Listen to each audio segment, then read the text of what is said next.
हातांच्या रेषेवरून हे कळू शकतं का की हा व्यक्ती समलिंगी, गे, लेस्बियन जे आपण म्हणतो त्या टाईपचा आहे किंवा नाही, हे कळू शकतं? समलिंगी आहे का याच्यापेक्षा मी थोडंसं वेगळं म्हणेन की फिजिकल नीड्स या व्यक्तीच्या वेगळ्या आहेत हे नक्की कळतं. म्हणजे त्या व्यक्तीला ऑपोजिट सेक्सबद्दल फिजिकल अट्रॅक्शन आहे का, काही वेगळ्या गोष्टींची या व्यक्तीला गरज आहे, ते त्या व्यक्तीचा हात आणि चेहरा दोन्ही बघावं लागतं. समोर ती व्यक्ती असावी लागते. असं नाही होत की तुम्ही फक्त हाताचा फोटो पाठवून दिलाय आणि होतं, असं नाही.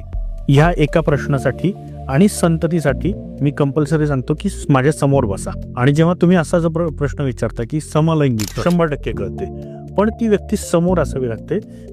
कारण काही रेषा या खूप बारीक आहेत ज्या फोटोमधनं कळत नाहीत. म्हणून मी म्हणतो की अशी व्यक्ती समोरच असली पाहिजे. त्याच्यावरनं मग आपण नक्की सांगू शकतो की ह्या व्यक्तीचा फिजिकल नीड्स वेगळे आहेत आणि मग त्याच्याशी लग्न करताना त्या फिजिकल नीड्स जाणून घेतल्या पाहिजेत आणि मग ठरवलं पाहिजे. कारण बऱ्याचदा बायसेक्शुअल पण व्यक्ती असते, नॉट नेसेसरी की ती गेच असेल, लेस्बियन असेल, पण बायसेक्शुअल पण असते. बायसेक्शुअल अशा वेळेस त्या व्यक्तीला मूलबाळ पण होणार आहे. पण त्याला अजून सुद्धा काही गोष्टी गरजेच्या असतात. मी म्हणतो त्या व्यक्तीच्या गरजा वेगळ्या असतात. Got it. म्हणजे त्या व्यक्तीच्या गरजा पुरुष आणि स्त्री हे दोन्ही असतात. अशा वेळेस मग हे लग्नाच्या आधी कळू शकतं आणि मग ते नंतरचे धोके टळू शकतात.